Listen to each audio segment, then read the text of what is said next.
সেই অর্জুন কে ভগবান বলছে, হে পার্থ, তুমি আমার বিপরীত দর্শন করো বলে তাকে তারক করে দিয়েছে।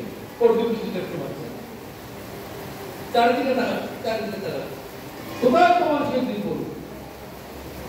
কৃষ্ণ একটু মুচকি হাসছেন, হে পার্থ, এইভাবে কি তুমি দেখতে পাবে? তোমার ওই চোখ দুটো জড়, ভূমি আপের মর্মম, এই জড় জিনিস দিয়ে তোমার দেহ, তোমার চোখ, তোমার সব কিছু তৈরি। অর্থাৎ জড় চক্ষু দিয়ে আমার এই দিব্য রূপ তুমি কখনো দেখতে পাবে না। তাহলে তুমি যে বললে জানো, দেখতে বলেছি, কিন্তু তুমি অহংকার বশত আমাকে দেখতে চেষ্টা করেছো। ওই অহংকার দিয়ে আমাকে দেখা যাবে না, অনুগত হতে হবে, সারেন্ডার হতে হবে, তবে দেখা যায়। উপনিষদের ভাগে বলছে, তদ্বুদ্ধি প্রণিপাতেন পরিপ্রশ্নে প্রশ্নে ভয়া। প্রণিপাত করতে হবে, ভগবানের কাছে সারেন্ডার করতে হবে, তবে ভগবানের কাছ থেকে সবকিছু পাওয়া যায়।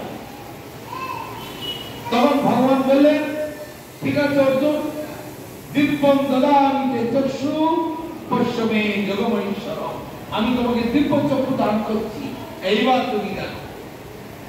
যখন দিব্য চক্ষু দান করছো বললেন, তখন অর্জুন কি দেখতে পেলেন? একটা কালো পর্দা যেন চোখের সামনে থেকে খুলে গেল। তখন দেখতে পাচ্ছেন, ওরে বাবা, পাগুলো মাটিতে, মাথা আকাশে থেকে আছে, হাজার হাজার বাহু, হাজার হাজার পা, হাজার হাজার মাথা, চন্দ্র সূর্য তার মতো চক্ষু, ওরে বাবা, বিরাট ইহকাল, পরকাল, মহাকাল, অতীত, বর্তমান, ভবিষ্যৎ সব দেখতে পাচ্ছে। কুরুক্ষেত্রের যুদ্ধের সময় কি হবে সেও দেখাচ্ছে, যুদ্ধের পরে কি হবে, যুদ্ধের আগে কি হয়েছে, কত বড়, কত কে কে বেঁচে থাকতো, সব দেখি। কিন্তু পরবর্তীকালে মায়ার বসে অর্জুন আবার সব ভুলে গেল। তখন কিন্তু অর্জুন দেখেছিল তার ছেলে অভিমন্যুটাও বলে গেল, কিন্তু অর্জুন সব ভুলে গেল। পরে অভিমন্যু শক্রকে ঘিরে মেরে বলল, তখন খুব কান্নাকাটি করতে লাগলো। তখন কৃষ্ণ বলতে, তোমাকে বিশ্বরূপের সময় তুমি তো দেখেছিলে তোমার ছেলেটা মরে গেল, তখন তুমি তখন একটু কান্না করে নিয়ে পারতে, কান্না করে নিয়ে গেল, তখন আর এখন তুমি করতে গেল। অতএব ভগবানের মায়া অত্যন্ত জটিলতম, কিন্তু মায়াকে জয় করা যায় ভগবানের প্রতি বা ভগবানের ভক্তের প্রতি অনুগত হলে, তবে মায়াকে জয় করা। তো এখন আমরা বৃন্দাবনে কৃষ্ণের আবির্ভাব লীলার কথা, সেই দিকে একটু এগিয়ে যাব। বৃন্দাবন ধামেতে কংসের উৎপাত আমরা জানি। কংস, শিশুপাল, দন্তবক্র, অগাসুর, বকাসুর, অরিষ্টাসুর, কত সব অসুরের দল ব্যাপকভাবে উৎপাত করছিল সারা বৃন্দাবন থেকে। সমস্ত ব্রজবাসীগণ সবাই কৃষ্ণের দিকে তাকিয়ে, সবাই কৃষ্ণ তো তখন তারা তো জানে কৃষ্ণ, তাদের অতটা উপলব্ধি ছিল না, তারা তো নারায়ণের মূর্তি, বিষ্ণুর মূর্তি সব পুজো করত। কিন্তু ব্রজবাসী সবাই ভগবানের নিবেদন, তাই সবাই তারা দাম্পত্যক্রমে তারা সব ভগবানের আরাধনা করা, বিষ্ণুর উপাসনা করা, শারদাদের পূজা করা, ইন্দ্রাদি দেবীর পূজা করা, গরুকে ভালোবাসা, গরুকে সেবা করা, এইসব নিয়ে তারা থাকে। কিন্তু এমন ভাবে সমুদ্র ব্রজবাসী এত বেশি অতিষ্ঠ হয়ে পড়েছিল ওই অসুরদের উৎপাতে, তখন সমস্ত দেবদেবীরা গিয়ে ভগবানের কাছে প্রার্থনা করতে লাগলেন।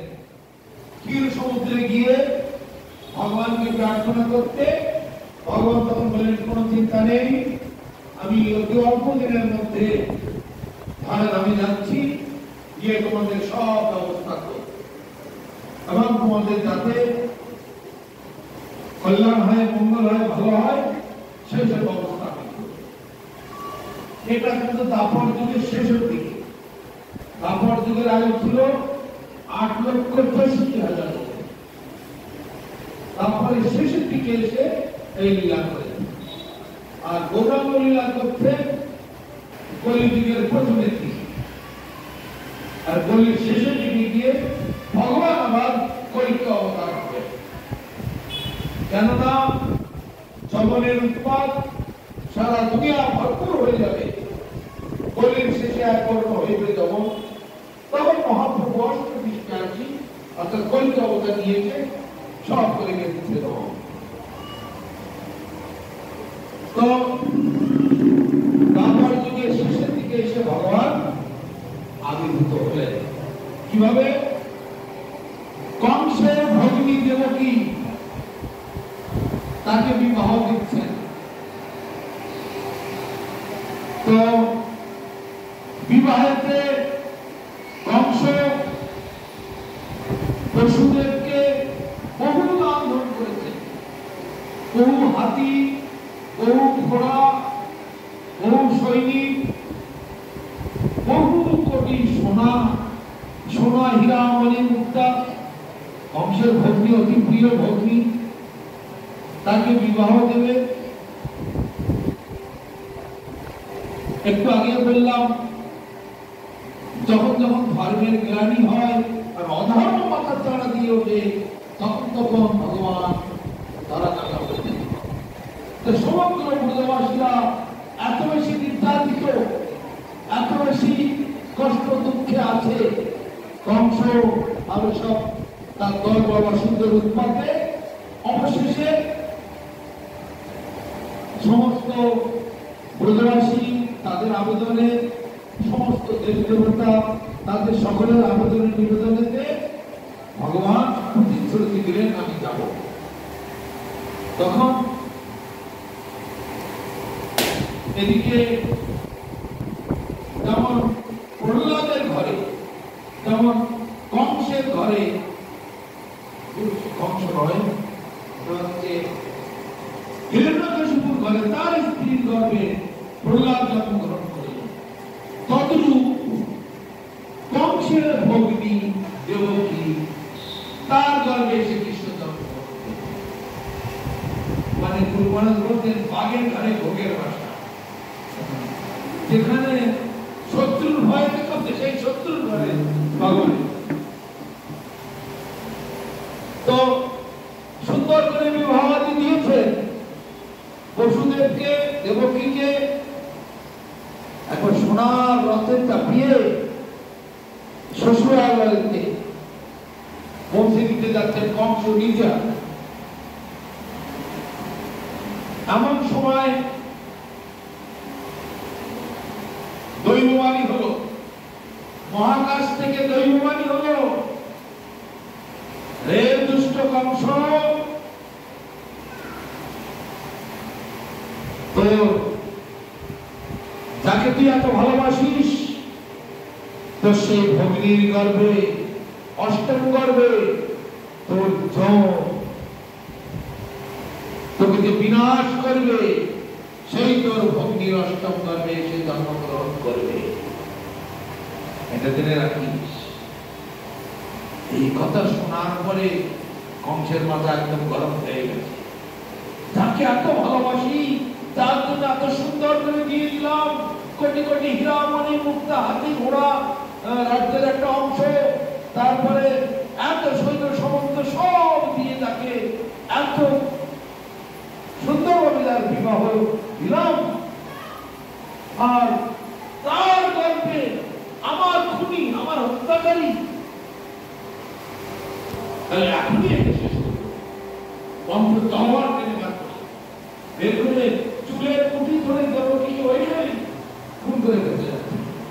সঙ্গে সঙ্গে বসুদেব তাকে জড়িয়ে ধরে পা জড়িয়ে ধরে, না দাদা, না দাদা, তুমি এটা করো না, তুমি একটা বীর পুরুষ, এই ভারত তোমার সমান বীর কেউ নাই, তোমার মতো জ্ঞানী কেউ নাই, তুমি একটা বীর পুরুষ হয়ে একটা অপরাধ নারীকে হত্যা করবে, এটা কি বীরের পরিচয়? তাছাড়া কাঠের আসরটা ফাঁকা যাচ্ছে, তোমার ভিতরে যে বসো তোমার যে মহিমা, তোমার যে গুণাবলী চলছে না, কখন দুম করে পড়ে যাবো, বসে থাকতে পারা যাচ্ছে না। কেউ তোমার নামে কোনো প্রশংসা করবে না, তোমার গুণগান গাইবে না, তোমাকে সবাই কোনো গীত করতে দেখবে, বড় বাঙুরের মোড়ে তো বাঙুরের মোড়ে তুমি এই শক্তিকেই প্রতিষ্ঠা দিতে চাও, বাঙুরের মোড়ে তার কোনো অসম্ভব হবে না। ওই গল্পে সেই অষ্টম গল্পের সম্রাটটিকে তোমার হাতে তুলে দেবো। হাতে তোমার চিন্তার কোনো কারণ নেই। তুমি দুঃখ পাবে, কষ্ট পাবে কেন? অষ্টম কালে যে সন্তান খাবে, সন্তানটি তোমার হাতে তুলে দেবো। কারণ তুমি তাকে হত্যা করে নিয়ে উঠে গেল। তখন মন বলে তাও তো হয়। অশাস্ত্রজ্ঞ বিচার বিবেচনা সবই আছে, বংশ সব জানের মধ্যে জ্ঞানী লোক, কিন্তু তাদের ক্রূরতায় রেকর্ডিং লাইভ হবে, রেকর্ডিং এই স্বভাব তাকে কোনো মতেই নত হতে দিচ্ছে না। ঘুমিয়ে ঘুমিয়ে কাদা হয়ে গেছে, আসুরিক স্বভাব, করছে আসুরের স্বভাব তো আসুন। ঠাকুরের ছবি মাঠে তা সেই বংশ আইডিয়া আছে ভালো, দেশটা ভালো খুবই তখনই তাকে হত্যা করে হবে না, আইডিয়া ঠিকঠাক জায়গায়। পুরো কাপড়টা এমন করেছিল, জ্ঞানী ছিলেন, পুরো শাস্ত্রের পণ্ডিত, বসুদেব মিটার কাপড় ছিল, অনেক অনুরোধ করে তখনকার মতো তাকে রক্ষা করেছিলেন। রক্ষা করে তাকে বললেন, ঠিক আছে, তাহলে রথটা তুই ঘুরিয়ে নিয়ে মাঝপথ থেকে রথ ওই দেবগিরি বসুদেবের বাড়ি থেকে না নিয়ে গিয়ে রথ ঘুরিয়ে দিলে, ঘুরিয়ে কংসের বাড়ি বসলে হবে না, আপনি ঘুমাচ্ছেন দিয়ে যাচ্ছেন, এদিকে বসুন। তার খুব শক্তিশালী দেখা মাঠের আসলে ঘুমালে অনেকগুলো পর্দা, অনেকগুলো আবরণ যেখানে আছে, মানে অনেকগুলো বাধা, 7টা করে পর্দা লাগানো, পর্দা মানে বাধা, মানে যে ক্যাটাগরি সেইখানে দেবকী আর বসুদেবকে সেইখানে ঢুকিয়ে দিল। আর কারাগারে বড় বড় তালা লাগিয়ে এমন ভাবে আটকে দিলে কেউ যেন সেখান থেকে তাকে বার করে নিয়ে যেতে না পারে। আর এদিকে কি হলো, প্রহরীরা ওই জেলখানার ফাঁক দিয়ে দিয়ে খাওয়া দাওয়ার সেখানে দিত তাদেরকে, দিয়ে কোনো রকমে তাদের বেঁচে থাকার মতো এই অবস্থা। তবু আবার জেলখানার ভেতরেও হাতে পায়ে শুকন দিয়ে রেখে দিয়েছে। শুধু কারাগারের মধ্যেই তারা ছাড়া আছে তাও নয়, কারাগারের ভেতরেও হাতে পায়ে শুকন দিয়ে রাখা বাঁধা রয়েছে। তো এইরকম শৃঙ্খলাবদ্ধ ভাবে বসুদেব আর দেবকী কারাগারে বাস করতে লাগলো। তারপরে কিছুদিন পরে দেবকীর গর্ভে একটি সন্তান হলো। এখন মহা সমস্যা, অষ্টম গর্ভের সন্তান সেইটাকে বধ করবে, তাই প্রথম সন্তানটাকে মেরে তাহলে কি হবে চিন্তা করছে। কিন্তু ভগবান যাতে তাড়াতাড়ি দাদার মালাগুলো আবির্ভূত হন দাদার মালাগুলো তার জন্য একটু বুদ্ধি খাটাতে হবে। নারদ তখন এসে গেলেন, এই ছেলেটা যদি না মারে তাহলে ধীরে ধীরে বড় হবে, পুনরায় আবার গর্ভবতী হবে, পুনরায় একটা বাচ্চা হবে, আবার 5-6 বছর লেগে যাবে। এই করতে করতে তো অনেক টাইম লেগে যাবে। তখন নারদ মাঝখানে সে বলছে, কংস তুমি যে বলছো অষ্টম গর্ভ, মনে করে একটা ফুলের মালা,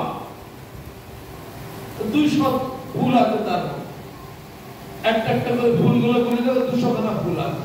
তুমি কি বুঝতে পারবে কোনটা প্রথম ফুল আর কোনটা দ্বিতীয় ফুল, কোনটা 8 নম্বর ফুল, কোনটা 10 নম্বর ফুল, কোনটা 20 নম্বর ফুল? তুমি বুঝতে পারো?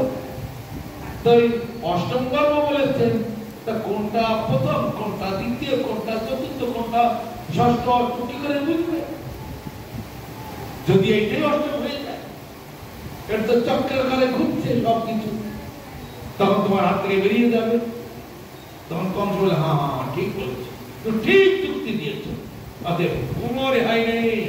শত্রু যতই ক্ষুদ্র হোক তাকে বিশ্বাস করা যাবে না, কখনো তাকে ভরসা করা যাবে না। শত্রুকে কোনো মাপ নেই। না, নিয়ে আসো, নিয়ে আসো, ওই বাচ্চাটাকে নিয়ে আসো। দেবকী অনেক কান্নাকাটি করলো, দাদা দাদা পায়ে টায় ধরলো, এটা তো তোমার শেষ সন্তান নয়, তোমার অষ্টম গর্ভের সন্তান তোমার চাই। আর বসুদেব বলছে, আমি তো প্রতিশ্রুতি দিয়েছি অষ্টম গর্ভের সন্তান তোমার হাতে তুলে দেবো। দেবকীকে অকারণে কেন প্রাণে মারবে? এটা তো প্রথম সন্তান। কিন্তু না, কোনটা প্রথম, কোনটা দ্বিতীয়, কোনটা তৃতীয়, এর তো ঠিক করা মুশকিল হবে। যদি এটাই অষ্টম হয়ে যায়, অসুরের মাথা একটু মোটা মাথা হয়, ওদের তো অত বেশি ভালো বুদ্ধি পরিষ্কার হয় না, তো ওদের কোনো মাপ নেই, ছেড়ে দেওয়া যাবে না। সেই সন্তানটিকে নিয়ে সঙ্গে সঙ্গে বড় একটা পাথরের উপরে খুব করে আছাড় মারল। এমন করে আছাড় মারলে বাচ্চার দেহটা একেবারে ছিন্ন ভিন্ন হয়ে গেল। দেবকী খুব ক্রন্দন করেও তাকে আর ঠেকাতে পারল। তারপরে আবার কিছুদিন পরে 1 বছরের মাথায় আবার আরেকটি সন্তান আসলো, তাকেও আবার নিয়ে গেল। একইভাবে দেবকী বসুদেব অনেক ক্রন্দন করেছেন, অনেক হাতে পায়ে ধরে ক্ষমা চেয়েছেন। তুমি তো অষ্টম গর্ভের সন্তান তোমার হাতে তুলে দেবো বলেছো, এটা তো দ্বিতীয় গর্ভ, এটা তৃতীয়, এটা চতুর্থ, তুমি কেন বুঝছো না? কোনো ক্ষমা নেই। কোনটা প্রথম হবে, কোনটা দ্বিতীয়, চতুর্থ, পঞ্চম, আমি কি করে বুঝবো? অতএব ছেড়ে দেওয়া যাবে না। এই বলে কোন সন্তানকে ছেড়ে দিল না, একটা একটা করে 7টা সন্তানকে ওইভাবে আশ্রয় করে দিল। এইবার অষ্টম গর্ভ কংস আর মানে নারদ বলেছে কোনটা প্রথম, কোনটা দ্বিতীয়, তৃতীয়, তার ঠিক নেই, কিন্তু তারও সন্দেহেরও শেষ নেই। এইটা আমার অষ্টম, ঠিক আছে, এইটার বেলায় ভালো করে নজর দিতে হবে।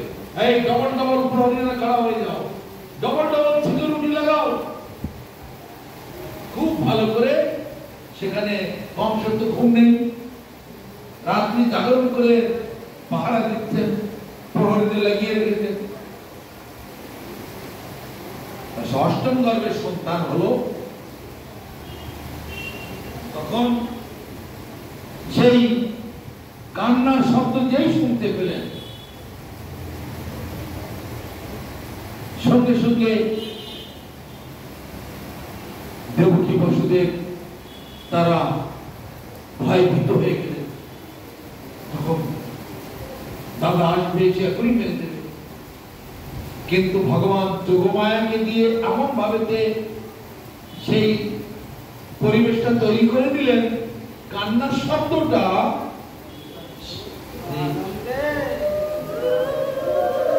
জয় গুরু মহারাজ কি জয়, গৌর প্রেমানন্দে। ভগবান মায়া যোগমায়ার দ্বারা এমন ভাবে পরিবেশটা তৈরি করে দিলেন যে কান্নার শব্দ কংস বা তার প্রহরীদের কানে পৌঁছল না। এখন দেবকী আর বসুদেব দুজন মহা চিন্তায় পড়ে গেছে, কি করা যাবে, কি হবে, কি করে রক্ষা করা যাবে। কিন্তু এই ছেলে হয়েছে 4 হাত, সাক্ষাৎ নারায়ণ বিষ্ণু রূপ নিয়ে। হে প্রভু, তোমাকে কি করে রক্ষা করব? আমার দাদা মহা ভয়ঙ্কর, মহাক্রূর, মহানিষ্ঠুর, তোমাকে আমি কি করে রক্ষা করব? তুমি এসে হাত ধরে করছে। হে প্রভু, তুমি তোমাকে রক্ষা করো, তুমি তোমাকে রক্ষা করো। তুমি তো সেই ভগবান দেখতে পাচ্ছি, তা তুমি পারবে তোমাকে রক্ষা করতে। এদিকে ভগবান দেখলেন এ তো মহা সমস্যা হয়ে গেল। আমি তো বাৎসল্য সুখটা পেতে চাই, এখানে আমাকে ভগবান বলে স্তব স্তুতি করছে কেন এরা? তাহলে তো আনন্দ হলো না। অতএব আমি সাধন স্বাভাবিক হয়ে তো 2 হাত লোক পেয়ে গেল, থাকলো 2 হাত।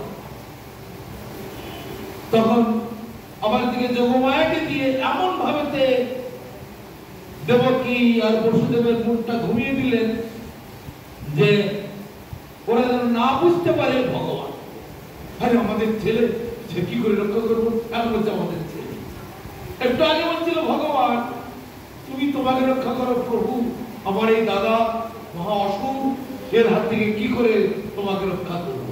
কিন্তু আবার এখন বলছে না, আমাদের ছেলে, কি করে দাদার হাত থেকে বাঁচাবো, এই করছে। তখন দৈববাণী হলো, যাও গোকুলে নন্দ মহারাজের বাড়িতে রেখে এসো। যমুনাটা পার করে ওপারে গেলেন গোকুল, আর গোকুলেতে নন্দ মহারাজের বাড়িতে সেখানে যশোমতীর কাছে রেখে এসো।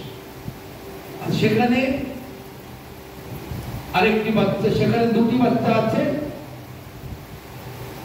একটি বাচ্চাকে রেখে আর ওই মেয়ে বাচ্চাটাকে নিয়ে চলে আসে। এইভাবে বলে দৈববাণী করল। তাহলে কি করে বেরোবো? জেড ক্যাটাগরি সিকিউরিটি, 7টা গেট, লোহার গেট, বড় বড় লোহার গেট, কি করে বেরোবো? কোনো চিন্তা নেই, তুমি বাচ্চাকে নিয়ে বেরো, গেট আপনার থেকে খুলে যাবে। বাচ্চাকে একটা ঝুড়ির মধ্যে, জেলখানার মধ্যে ফল টল খাওয়া দাওয়া যায়, তো সেই ঝুড়ি থাকে, ঝুড়ির মধ্যে কোনো রকম একটু কাপড় বিছিয়ে বাচ্চাকে তার মধ্যে নিয়ে ওখান থেকে কোন রকমে বেরোচ্ছে। তখন দেখছেন আপনার থেকেই গেটের দরজা খুলে গেল, তালা খুলে গেল আপনার থেকে। আর প্রহরীগুলো ঘুমিয়ে আছে। কংস সে সময় ঘুমিয়ে পড়েছে, সারা রাত যাকে জেগে আছে। ঠিক সেই সব মায়ার এমন প্রভাব, মায়ার প্রভাবে কংস নিদ্রিত। কংসের যে সকল প্রহরীরা, হাজার হাজার প্রহরী লাগিয়ে রেখেছে, তারাও সব ঘুমিয়ে আছে, কেউ টের পাচ্ছে না। বসুদেব খুব গোপনে, কোনো শব্দ না করে আস্তে আস্তে বাচ্চাটাকে ঝুড়ির মধ্যে করে নিয়ে খুব গোপনে সেখান থেকে বেরোচ্ছে। আর দেখতে পাচ্ছেন আপনার থেকে এই গেটগুলো খুলে যাচ্ছে। খুব সহজ হয়ে গেল। ভগবান যোগমায়ার দ্বারা গেট আপনার থেকেই খুলে দিল। 7টা গেট সব খুলতে আপনার থেকেই খুলে গেল। খুলে বেরিয়ে গেটগুলো আবার আপনার থেকে বন্ধ হয়ে গেল। নিয়ে ওখান থেকে বেরিয়ে চলে গেল। কিভাবে যমুনা পার হবো? উত্তাল যমুনা, বিশাল বড় বড় ঢেউ, কোন নৌকো কিছু নেই। এই গভীর রাতে, রাত্রে 12টা বাজে, এখন কি করে আমি এই যমুনা কি করে পার হবো? যমুনার চওড়া ছিল প্রায় 1.5-2 কিলোমিটার চওড়া। এখনো পর্যন্ত সেই যমুনা বৃন্দাবনে দেখা যায়। যমুনার এপার থেকে ওপার চোখে দেখা যায় না, তো 2 কিলোমিটার 2.5 কিলোমিটার চওড়া, এমন গভীর বিরাট চওড়া সেই যমুনা। যারা বৃন্দাবনে যায় তারা দেখলে দেখতে পাবে এবারে বৃন্দাবনের ঘর বাড়িগুলো পাকা বাড়ি আর মাঝখানে কোনো পাকা বাড়ি নেই। শুধু চাষিরা চাষ করছে, এই খড়ের মাটির কাঠের বাঁশের ঘর বাড়ি বানিয়ে রেখেছে, আর আরো অনেক দূরে গিয়ে সেইখানে বিল্ডিং বাড়ি থাকে। তার মানে মাঝখানে সবটাই যমুনা। আর এখন বাড় এলে মানে তুফান এলে, বন্যা এলে তখন সব জলাকার হয়ে যায়। ওই প্রশস্ত যমুনা কি করে পার হবো, বসুদেব মহা চিন্তায় পড়ে গেলেন। ভগবানের কাছে আরাধনা করছেন, হে প্রভু তুমি একটা ব্যবস্থা করো। তখন কি দেখতে পেল, একটি তখন যোগমায়া একটা শ্রীগালের রূপ ধারণ করল। শ্রীগাল নদী পার হতে পারে। শ্রীগাল, কুকুর, বিড়াল এরা খাদ্যের জন্য ক্ষুধার তাড়নায় নদী পার হওয়া, খাল পার হওয়া এগুলো খুব পারে। একটা শ্রীগাল দেখতে হেঁটে যাচ্ছে, শ্রীগাল হেঁটে যাচ্ছে, তাহলে ওইখানটা বোধ হয় গভীরতা কম আছে, ওইখান দিয়ে যাওয়া যাবে। সেই পথ দিয়ে আস্তে আস্তে পার্টি ডুবে হাঁটতে লাগলেন বসুদেব, বাচ্চাটাকে মাথায় নিয়ে। তো সেই পথ দিয়ে এই পথ দিয়ে আস্তে আস্তে যমুনা পার হয়েছিলেন। যমুনা দীর্ঘদিন থেকে প্রার্থনা করছিলেন, প্রভু কবে তোমার স্পর্শ পাবো। যমুনার একটা প্রার্থনা ছিল। তাহলে যমুনাটি মাঝখানে যখন গেল তখন বাচ্চাটা নড়াচড়া করে ঝুঁকিয়ে পড়ে গেল। মানে কিছুই না, পড়াটা উপলক্ষ মাত্র। যমুনার দীর্ঘদিন থেকে প্রার্থনা করেছিল, কবে তোমার চরণের স্পর্শ পাবো। তাই ভগবান ওখানে একটু পড়ে যাওয়ার মতো খেলা করলেন। আবার বসুদেব সঙ্গে সঙ্গে খুব যত্নের সঙ্গে তুলে আবার গাটা পিছিয়ে দিয়ে বাচ্চাটাকে আবার ঝুড়ির মধ্যে রেখে আবার সেই পাখি যমুনা পার হয়ে ওপারে গোকুলে চলে গোকুলে গিয়ে তারপরে সোজা নন্দ মহারাজের বাড়িতে চলে গেল। নন্দ মহারাজের বাড়িতে গিয়ে সেখানে খুঁজছেন কোথায় সুতিকা গৃহ। সুতিকা গৃহ মানে হচ্ছে লেবার রুম বলা হয়। সেখানে মা যশোমতীকে দেখতে পেলেন। তিনি তারও দুটি সন্তান দেখছেন, একটি ছেলে একটি মেয়ে। সেখানেও কৃষ্ণ জন্মেছে, কংসের কারাগারে এই বসুদেবের ঘরে এখানেও একটা ছেলে। তাই তো দুটো, এখানে একটা ছেলে, ওখানে একটা ছেলে একটা মেয়ে, সব মিলিয়ে তো তিনটে হয়ে গেল। তা বসুদেব যখন, আর ওদিকে যশোমতী মা একটু অজ্ঞান হয়ে পড়ে আছে। এই বাচ্চাটাকে নিয়ে ওই বাচ্চাটার পাশে যখন রাখলো, দুটি কৃষ্ণ মিশে একটা কৃষ্ণ, তখন আর দুই থাকলো না, দুটো কৃষ্ণ থাকলো, এক কৃষ্ণ থেকে। সেদিন কেউ বলে দেবকী নন্দন কৃষ্ণ, কেউ বলে যশোদানন্দন কৃষ্ণ, কেউ বলে দেবকী নন্দন, কেউ বলে যশোদানন্দন। ঝামেলা এখানে একটা বেঁধে যায়। কিন্তু ভক্তি, মায়ের মতো প্রীতি সহকারে যে সেবা করে সেই মা হয়। পূর্ব জন্মেতে রামলীলাতে যে কৌশল্যা, এই কৈকেয়ীর কথা শুনেছি, সেই কৈকেয়ী এই জন্মেতে এসে দেবকী হয়েছে। আর কৌশল্যা মা ও এই জন্মেতে এসে যশোমতী মা হয়েছে। তা অনেক বড় লম্বা চওড়া কাহিনী ভাগবতে রয়েছে। প্রভাত যজ্ঞের সময় মানে যে মায়ের দুধ 100টা পর্দা ভেদ করে আমার মুখে পড়বে, সেইভাবে আমার মা, এটা লম্বা চওড়া কাহিনী আছে। তার দেবকী এত চেষ্টা করেও মানে একটা পর্দাও ভেজাতে পারলো না। কিন্তু মা যশোমতী তার স্তনদুগ্ধ 100টা পর্দা ভেদ করে কৃষ্ণের দেবকী তখন ক্রন্দন করেছিলেন, আমি কি অপরাধ করেছি বাবা? তুই তো আমার গর্ভে জন্মেছিলি না। কত কষ্ট করে তোকে ওই কংসের মতো রাক্ষস অসুরের মুখ থেকে এই অন্ধকার দিনে তোকে নিয়ে ওই যমুনা পার করে, ভয়ঙ্কর যমুনা পার করে রাতের অন্ধকারে তোকে নিয়ে বাঁচিয়েছি। তা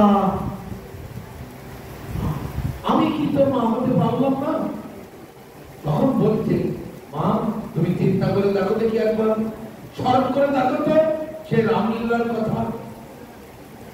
যখন পিতৃসত্য পালনের জন্য আমি যখন যাচ্ছিলাম ওই বনবাসে, তখন আমার মা, কৌশল্যা মা আমাকে এক বাটি দুধ খেতে দিচ্ছে। বাবা বনে তো খুব কষ্ট পাবি তুই, একমাত্র ফলমূল ছাড়া আর কিছু নেই। কেউ তোকে একটু এক বাটি দুধ, একটু জল, কেউ তোমার লোক তোকে নেই। অনেক কষ্টে তোকে 14 বছর বনবাস করতে হবে। সেই সময় মা কৌশল্যা এক বাটি দুধ আমাকে দিচ্ছিল। তা তুমি মনে করে দেখো ভালো করে, তুমি সেই চড় মেরে মায়ের হাত থেকে দুধের বাটিটা ফেলে দিয়েছি, যার মনে যাওয়ার হুকুম হয়েছে সে তো মনেই যাবে। তার আবার আদর কিসের? আদর সে মনেই তো যাচ্ছে, যাওয়ার বেলায় একটু দুধ এক বাটি তাকে খেতে দিচ্ছে। এইটাই তোমার এত হিংসা হয়ে গেল? আমি তখন প্রতিজ্ঞা করেছিলাম, জীবনে আমি তোমার হাত থেকে আর কিছু খাবো। তাই আমি কি করে তোমার হাতে দুধ আমি খেতে পারি? তোমার স্থান আমি কি করে পান করবো মা বলো? তাই কত লাঞ্ছনা বন্দনা সহ্য করে এই মা আমাকে রক্ষা করেছিলেন, পালন করেছিলেন। তখন দেবকী মাথা উঁচু করে কাহিনী অনেক বড়, দেখ সব ভুলে যায়।